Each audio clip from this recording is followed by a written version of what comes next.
Some people become famous through power, others through talent, and a very rare few become legends simply because the world decides to believe in them.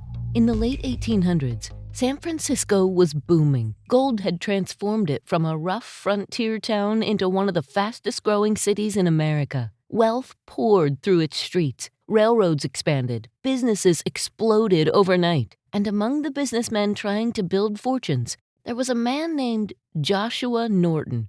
At first, Norton looked like a success story. He was educated, ambitious, and wealthy. After arriving in San Francisco from South Africa in the early 1850s, he invested in property and commodities and quickly became one of the city's richest citizens. One day, Norton attempted a risky business deal involving rice imports. China was facing famine and rice prices had surged. Norton believed he'd cornered the market. He invested nearly everything he owned into a massive shipment. Then another ship arrived, and another. The market collapsed almost overnight, and Joshua Norton lost everything.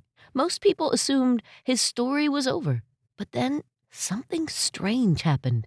On September 17, 1859, several San Francisco newspapers received an unusual letter. It read, "I, Joshua Norton, declare and proclaim myself Emperor of these United States." No election, no government approval, just a man declaring himself Emperor. Most cities would have laughed him into obscurity. San Francisco did something else.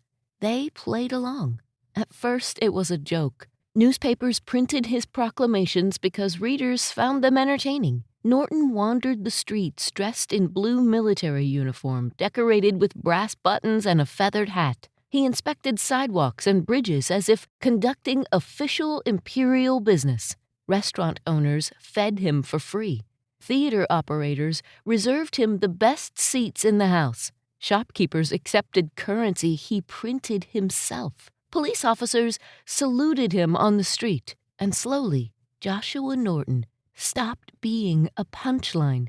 He became Emperor Norton. What's remarkable is that many of his imperial decrees were unexpectedly thoughtful. He called for religious tolerance.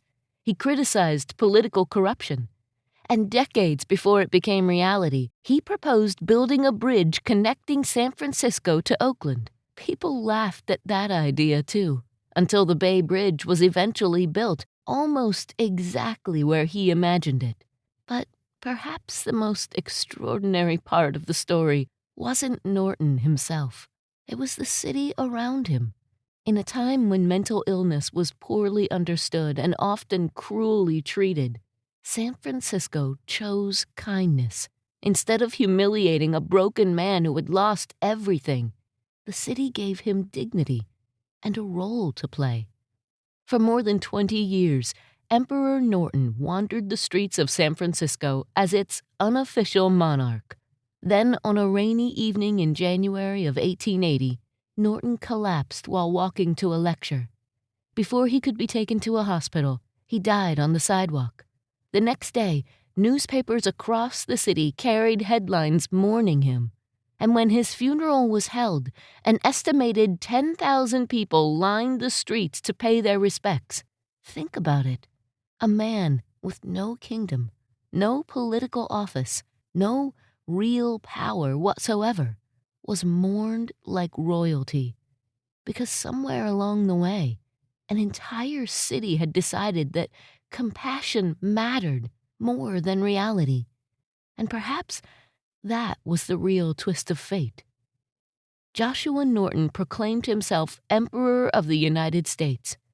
But the remarkable part of the story is that everyone else decided to let him be one. This has been Twist of Fate Radio. I'm Angela Clark. Until next time, remember, sometimes the smallest choices lead to the biggest consequences. Want to explore more stories like this?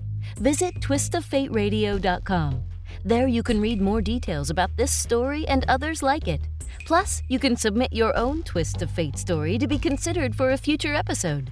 You never know what twist of fate is coming next.